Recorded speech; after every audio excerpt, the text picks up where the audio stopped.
So I'm like, how am I going to pay for internet? Like, I kept worrying that my kids were honestly going to miss out on so much of their education and have to be held back because I can't even provide the simplest thing, which is internet, you know? That was an audio clip of an interview I did with a mother who has 2 children attending school virtually. We had a great talk on the importance of a quality connection for children's education. And as my own reporting, along with many other articles circulating, have shown, she is far from the only individual or family to have gone through the economic hassle of obtaining quality internet. Many individuals struggle to afford a quality internet connection, but for families, this type of connection is of utmost importance due to their size and consequent stress on internet bandwidth. And bandwidth could also be described as the data transfer rate of a network. High-speed internet is often referred to as broadband. That means 25 megabits per second download and 3 megabits per second upload speed, according to the Federal Communications Commission. With these speeds, you can stream Netflix or YouTube, attend Zoom meetings, and play most online games on 1 or 2 devices. As you can imagine, families of 5, 6, 7, or even more are likely going to need much higher speeds than what is defined as broadband. And still, many people in Milwaukee, Wisconsin, and other cities in America aren't even getting speeds near that 25 megabits per second mark. The difference between those who have ready access to computers and the internet and those who do not is called the digital divide. Many of the people that struggle to afford internet are people of color, and not having a good internet connection only makes it harder for these people to thrive and create stable, self-sustaining lives. Let's take a look at the efforts around Milwaukee that are being implemented to diminish this divide. Metropolitan areas generally don't receive as much state or national aid as rural areas. This can be explained by a variety of reasons. Namely, that internet service providers already have more incentive to spend their own money building and expanding infrastructure. Densely populated cities with large and small businesses make for a more reliable return on investment for internet service providers. This doesn't mean urban areas don't receive any form of government aid. Most recently, the stimulus package passed in December of last year came with an up to $50 a month discount to low-income households' internet bill provision attached to it. $3.2 billion of the total $7 billion package is allocated for this emergency fund. It also includes $1 billion in grants for travel broadband programs, funds towards telehealth, broadband mapping, and broadband in communities surrounding historically black colleges and universities. My reporting has shown me that urban communities rely on local government action, libraries, schools, community organizations, and donations to improve internet connectivity. The distribution of hotspots and Chromebooks seems to be the most common technological aid that I have seen. These efforts are mainly performed by schools, but libraries and community organizations are giving out similar technology. I will get into those specific strategies and more as I break down my article on urban broadband access. I started my research by getting an understanding of the state of internet access in Milwaukee. I wanted to figure out who the main players were when it came to support.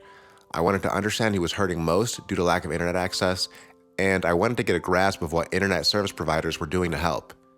Census information was helpful. According to the U.S. Census Bureau, 20% of people across the state lacked broadband access in 2017. Other data showed that households in the city of Milwaukee from 2014 to 2018 tended to have less access to broadband internet than the rest of the state. 72.1% in Milwaukee had access, while 80.4% in the rest of the state. Other more specific information was difficult to find online at times, but I searched for local news articles regarding internet-related aid. I found a few organizations such as Digital Bridge and City Forward Collective that were providing spaces and technology for those that needed it. This is where I began my search for interviews to get a deep look at how the city handles broadband issues. I called the City Forward Collective and got in contact with Israel DeBruin, the Director of Strategy and Communication for the organization. Since this was the beginning of my reporting, I wanted to learn as much as I could. I didn't have any specific goals with this interview as fitting a certain type of way into my article because it was too early. Israel was a great starting point as he was extremely knowledgeable about the issues children face when it comes to education. City Forward Collective is dedicated to ending educational inequities in Milwaukee through community organizing. During the interview, Israel first helped me to understand the different parts of Milwaukee's educational system. He talked about the power dynamics between traditional school districts, MPS, charter schools, private schools, etc. I found out very interesting statistics like 45% of kids attend a school other than one that's run by MPS or Milwaukee Public Schools. and that there are over 20,000 Milwaukee K through 12 students from low-income households without access to internet services. Seeing these issues and that there was no citywide effort to support the needs of students in this way, City Forward Collective started supporting parts of Milwaukee's school system a couple years ago. Israel told me that his team was, and still is, in the process of raising $1 million for Milwaukee students in need. Purchasing mobile hotspot technology is the main goal of this effort. The organization has always existed to foster collaboration in the community, so it made perfect sense to help out this way when the pandemic hit. It would, if you had said a year ago, would you coordinate a pooled purchase of internet hotspots on behalf of schools? I don't think anybody at our organization would have said, yeah, that totally sounds like our lane. This is definitely something that we saw a need. We saw the fact that we were pretty well positioned in terms of our ability to fundraise, our relationships with schools, and our having staff capacity to research the best place to get these hotspots, to communicate with the company to arrange the contract, all of that. That's the kind of thing that no single school has the bandwidth, no pun intended, to do that. And it wouldn't make sense for some principals. Israel served as a useful source to begin my reporting. He referred me to other resources and helped me to get in touch with Jennifer Lopez, the CEO for Carmen Schools of Science and Technology in Milwaukee, an MPS charter school. This would be a good chance to talk to an education leader in the city about access needs for students and families. In our interview, Jennifer Lopez highlighted how the broadband issue is in part an equity issue, as most of the families she serves come from low-income backgrounds. Many of these families have several children, which adds to their financial pressure, not to mention the stress on their internet bandwidth. As written in my article, Lopez gained a significant amount of money in her technology budget when the school saw that online education was not so temporary. The budget went from $200,000 to over $1 million in just a few months. Much of this money was used to purchase hotspots and Chromebooks. Yes. So I'm proud to say that this is a non-negotiable for us when we launch the school year, that we would give any one of our families who needed technology, a Chromebook, or needed specifically internet broadband. And we would have that information during our orientations leading up to our start of the school year, and provide that to our families. So it was kind of a non-negotiable for us. We had a goal, 100% of families to get internet service and an actual technology before September 1st, which we started the school year. So that's, we held true to that. And if families came to Carmen thereafter, after the first day of school, our goal was to get, if we heard from the family that they needed internet or a Chromebook, we would give them that within 24 hours of asking of request.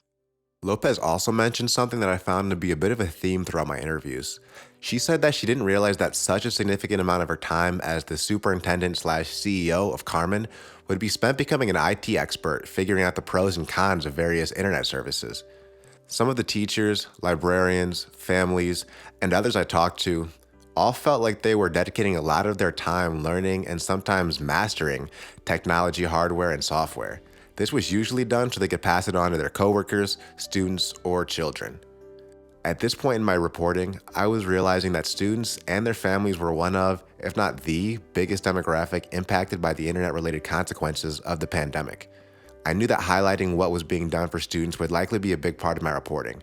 From here, I got into contact with Sheba Martinez, the Instructional Technology Specialist for the United Community Center. This center provides programs to Hispanics and near South Side residents of all ages in the areas of education, cultural arts, recreation, community development, and health and human services, according to its website. Sheba talked with me about how many of the families she serves do actually have pretty good connections sometimes, but they also have many children living in their homes. And then there are those one-home, multi-generational families. Having that one internet connection isn't always enough to sustain people working at home, children learning from home, telehealth, and really any situation you can think of using the internet. Aside from informing me on her work with the United Community Center, Sheba brought up a need for expanding free public Wi-Fi throughout Milwaukee. there are several companies, organizations that have offered, have free Wi-Fi available throughout the area. So, for example, Walker Square, which is literally across the street from our main elementary school, I think it's Umos and like some local organizations have actually wired the entire park. So there's free Wi-Fi available in the entire park area. Oh, wow. And I know when we went virtual in the spring, I was like, well, shoot, can we do that across the entire south side of Milwaukee? Like, if people have already figured out how to do this in a public park, why can't we offer that, extend that service into, residential neighborhoods so that families that need a connection could just hop onto a local Wi-Fi connection that's available. Jennifer Lopez voiced a similar opinion, offering that free public Wi-Fi would lessen the pressure on schools who are already increasing their budget for personal protective equipment to keep staff, students, and families safe. After researching and talking with community organizations and schools, I wanted to get some information from the families that they were helping so I could tell their stories. Israel was a big help with this, giving me the contact information of 3 additional education leaders in Milwaukee. These leaders were Courtney Vang, the founding principal for Rocket Ship Transformation Prep, Lisa Marie Arnold, the director of admissions for Mesmer Catholic Schools, and Caitlin Wright, the computer science coordinator for Seeds of Health, Inc. I will get into my conversations with some of the families soon, but first I wanted to discuss my interviews with these 3 education leaders. All 3 of these women and their schools acted pretty quickly to get technology like headphones, Chromebooks, and hotspots out to their families when schools began closing in March of 2020. They understood the tremendous pressure some families would be under with students working permanently in the home. Lisa Marie discussed frequent contact with their families on a daily basis to make sure that nobody would slip off the radar. We've been making home visits if needed. We deliver, in addition to the computer, they get kits, educational kits every week to supplement their virtual learning. These educational leaders voiced concerns over the permanent use of hotspot technology, citing cost, repair, logistical, and connection issues as reasons that hotspots were just not going to permanently solve the problem. Courtney Vang emphasized the importance of a good connection, especially when students were on classroom Zoom sessions. Experiencing significant lag during a live class could really hurt a child's ability to learn. What we also realized was that the hotspot, they're a little bit difficult to use in terms of if you're streaming on Zoom, for example, like we were for our live classes.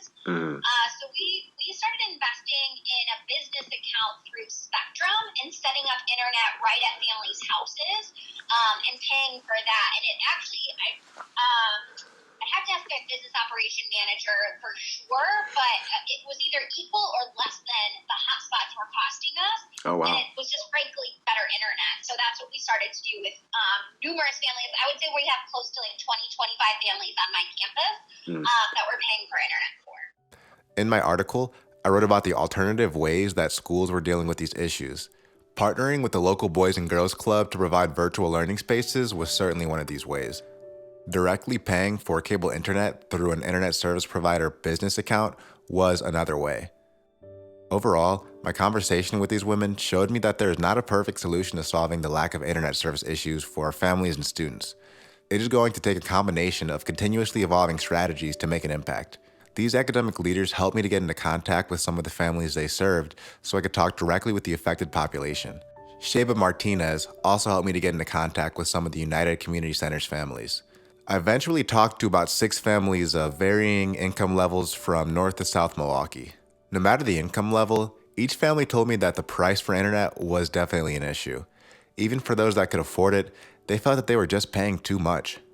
Almost all of the families I talked to were receiving either technological or financial assistance from one of the schools I discussed in my article. All of the families expressed the need for quality internet access in this time of virtual education so that their children could prosper. As many of them stated, there are enough barriers stopping young children from learning without having to worry about the internet going out. Tracy Waltman, who I wrote about in my article, was glad to receive financial support since her children were going to school off of her mobile device's hotspot while she was searching for a job using it. With this much use, the hotspot rarely offered enough data for the family. She would often have to purchase more data just to barely keep up. Because I didn't know how I was going to do it. I'm like, oh my God, we have to work off of my cell phone, and I'm trying to find a job, and trying to keep them in class, and trying to use the hotspot that, my cell phone provider gives, it does not work. Waldman talked to me about a need for quality internet for her family since her children need structure. Having constant issues with internet connectivity was hurting her two children's progress in school, especially her oldest daughter who has ADHD. And they attend Rocket Ship Transformation Prep on the north side of Milwaukee, a public school. So I'm like, how am I going to pay for internet? Like, I can't worry that my kids will honestly going to miss out on so much of their education and have to be held back because I can't even provide the simplest thing, which is internet, After some months of dealing with poor service on her own, Tracy was fortunate to have the school step in. When I asked Waltman how her children were doing now after having received support from the school for a few months, she laughed and was excited to say that they were doing great. Having the internet and being able to communicate with the school and teachers, that's been a blessing for them because they have not missed a beat. Moving to the south side, I talked to the Hernandez family. Money's tight for the family right now as Magdalena, the mother, is out of work and relies on her parents for support. Even with this support, it is still tough to put money toward improving internet quality considering the other expenditures supporting a family requires. Her parents are living off their pensions. They don't get Medicaid. They don't get food stamps. They don't get anything else, Yeah. And it's because they're technically over income because they do own a house, because they do own a car. It's against them. It goes against them instead of for them, Her 8-year-old daughter virtually attends Bruce Guadalupe Community School, a public charter school. Lack of quality internet access in her home affects her daughter's ability to learn. She frequently gets kicked off live class meetings and has to reload her computer. Her computer freezes every 5 minutes. It has to stop and restart, and then she misses half the lesson. That's not very good for her because she's the type of child that has to be in a structured environment because she gets off track very easily, according to her mother. When the system is running, she does so well, and I want her to succeed. She is a good girl. She's just a normal 8-year-old, but if she gets off track a little bit, it's really hard to get her back on. If this would keep streaming live and without having the screen freeze on her or the teacher or, it would run so much more smoothly. Mm-hmm. Adequate internet access is paramount for families like this who have young children depending on a good connection to learn. And in this day and age, a bad internet connection can be like not even having a seat in class. So after learning a lot about how school systems and families were affected by online education, I wanted to see how other Milwaukee sectors were reacting to internet access needs in the community. Through talking with the Milwaukee County Library's Community Relations Director, Eileen Cahill, I learned that the libraries leave their Wi-Fi on for use near the outside of the building. This is because, though many libraries are open for checking out and turning in books, they do not allow use of the computers due to the pandemic. The county library is also working to expand its hotspot program so more can check out hotspots with a library card. During my research at this time, I came across an organization called the Greater Milwaukee Foundation. This foundation connects philanthropists and other generous people to come together and address community needs that align with their interests. The foundation partners with donors, nonprofits, and community leaders to create effective strategies and distribute the proper resources to strengthen communities and address persistent challenges. It essentially acts as a community trust where Greater Milwaukee can pull its resources. Through a series of calls and various voicemail messages left, I got an interview with Ian Bautista, the Senior Director of Civic Engagement with the Foundation. He gave me a bird's eye view of the internet problem in Milwaukee. He cited various reasons for why people might be lacking a quality connection. Sometimes it's a hardware issue, and sometimes it's cost prohibitive. He said that he sees many families of color in Milwaukee having access to broadband, but they do it through their mobile phone plans. And depending on the plan, it could end up being inadequate for the needs at hand, like applying for a job or accessing online school instruction. He told me that the foundation had recently been working on developing civic response teams in consultation with both philanthropic organizations and the mayor's government office. The foundation was, and is still, working on mobilizing civic leadership on 6 or 7 different topic areas. One of the primary topic areas that uncovered most of the challenges around broadband access early on was the K-12 schools team. He told me about how one of the foundation's partners, United Way, lifted up the organization called Techquity that works to end the digital divide. I know they're coordinating with the city of Milwaukee, the United Way, and the broadband access or the broadband providers, and then technology providers in general, to try to figure out what long-term solutions might exist. TechWity's priority populations include households with school-aged children, those seeking employment, and vulnerable populations like those experiencing domestic violence or homelessness. Overall, Ian gave me a good idea about how different sectors in the city are coming together to fight against internet inequity on a more regional level in Greater Milwaukee. So, at this point in my reporting and research, the article was coming together fairly well. I had information about how various parts of the city were reacting to the access issue, from internet providers to educational leaders to nonprofit organizations to the families themselves who are receiving help. I was beginning to create a more comprehensive picture. The only thing was, my sources mainly dealt with and discussed Milwaukee County. I needed to get a bit of a bigger picture as to how other parts of Wisconsin and even the country were handling the broadband access issue. From here, I started contacting government sectors and city services in Kenosha, Racine, and Green Bay, Wisconsin. Again, it took dozens of calls and voicemail messages to get routed to people that both wanted to talk and actually knew what they were talking about.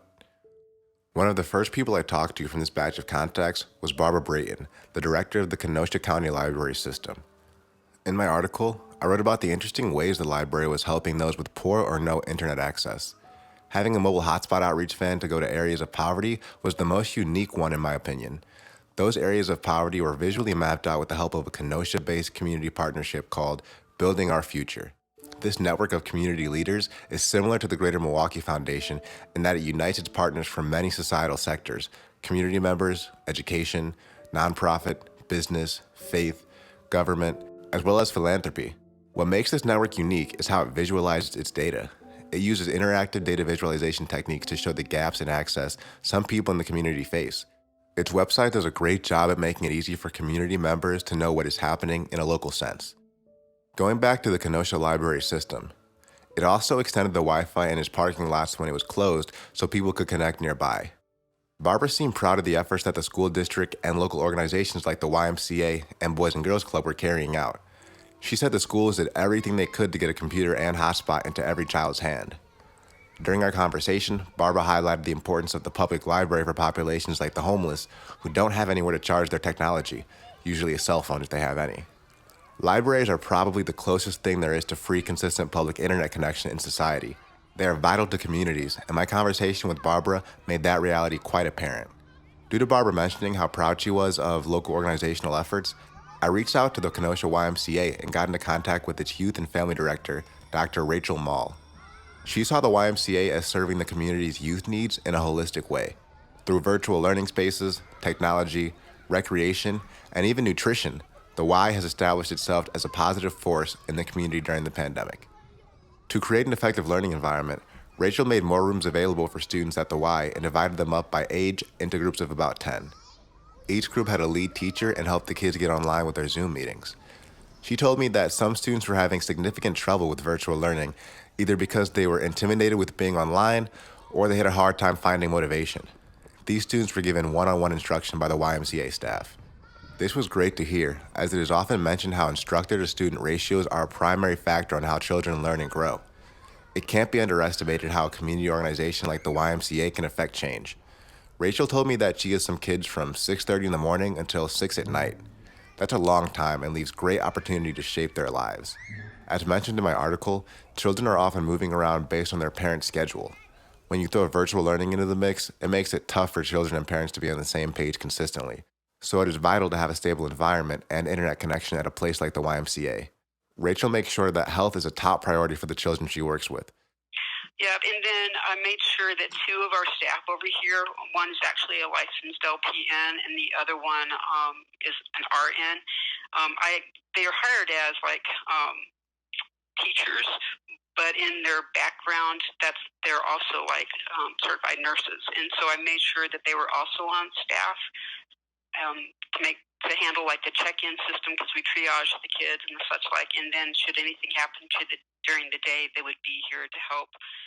Overall, I had a great conversation with Rachel, and it was fascinating learning about other local approaches to dealing with all the hardships that come with virtual learning. Moving to Racine, I talked to City Communications Director Shannon Powell. He really emphasized the importance of free public-facing Wi-Fi in the city. This has been one of the main priorities of the city's access plan over the past few years. Currently, access points are generally more available on main streets with businesses, but Powell told me the city is looking to expand its public Wi-Fi into low-income neighborhoods and areas with community centers. He also told me a little about the county's similar plans. The county, and I don't know enough, and I could direct you to Mark Schaff, who's in the county exec's office. The county is doing something similar where they have partnered with some churches and other organizations that they are putting up these access points as well throughout neighborhoods. I learned a lot about the different mechanisms that make up a community from my reporting on the digital divide in Milwaukee. From individual families to the school system to the local and state government, every piece of society is impacted by internet connectivity. There are enough opportunity-based barriers to stop people from thriving without throwing lack of good internet connection in the mix. Enough disparities already exist between different races, tax brackets, areas of the city, and even ages. Having a good internet connection should be the thing that brings us all together. It shouldn't be another barrier. It's a gift and a curse that so much of everyone's life is tied to this weird World Wide Web thing. And whether you love the idea of an ever-complex, constantly evolving, global technological network or can't stand it, it's here to stay. And as a society, we have to figure out a way for people dealing with varying circumstances and from all walks of life to participate equally. Thank you for listening.